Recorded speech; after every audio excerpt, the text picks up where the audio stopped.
Sea of Stars, a love letter to classic RPGs of the 90s and one of the best indie games of the year. I'm Little Quick. Let's dive into the Sea of Stars on GeForce NOW.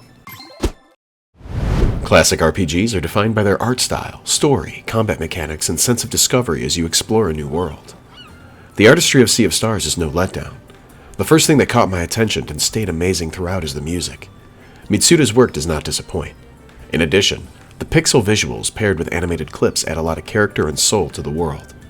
There's a turn-based combat system, but it's enhanced with some different strategic layers. One is the ebb and flow of various types of magic, either through active casting, which requires basic attacks to recharge your mana, or the use of ambient magic left over from those attacks to empower your next action. Another layer to combat is provided by enhancing your attacks or defenses through the use of timed inputs. This will keep the turn-based fighting much more engaging, but for us cloud gamers it'll mean that our latency and the game's controls are going to affect our performance in-game. The exploration aspect is taken a step further than classic RPGs like Chrono Trigger or Suikoden, by integrating climbing, jumping, swimming, and puzzle mechanics to broaden it beyond the idea of simply checking every room and talking to every object in person. It's a new but comfortable iteration on an old and successful formula. But enough about the game mechanics. How's it fare on GeForce NOW? You won't have to worry too much about your game settings. The visuals are pixel-based. The game's going to look perfect on all but the oldest machines.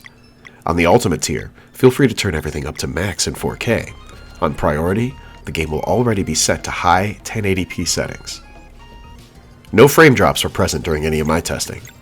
You can expect high FPS throughout. Latency is important due to reflexive combat. With my low ping to the local Nvidia servers, I had no trouble getting even the highest combos with Moonerang or blocking attacks. Let's talk about saved games. I've played the same save file on my home PC, my Steam Deck, and GeForce NOW. As long as your cloud saves are enabled, you're not going to have to worry about anything regarding your game. How should you play on GeForce NOW? Well, you can play the game on the free tier. You might regret the time limits imposed on your gameplay. I'd recommend Priority or better so you don't get kicked off before you're ready to call it quits. I got carried away on my Ultimate testing session. I expected to play maybe 45 minutes, but by the time I looked at a clock, 2 hours had passed.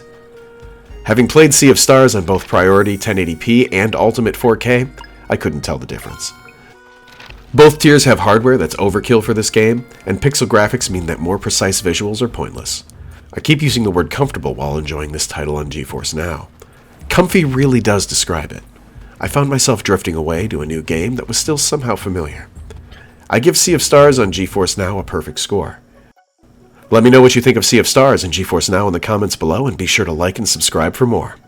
I'm Little Quick, and I'll be sailing the Sea of Stars.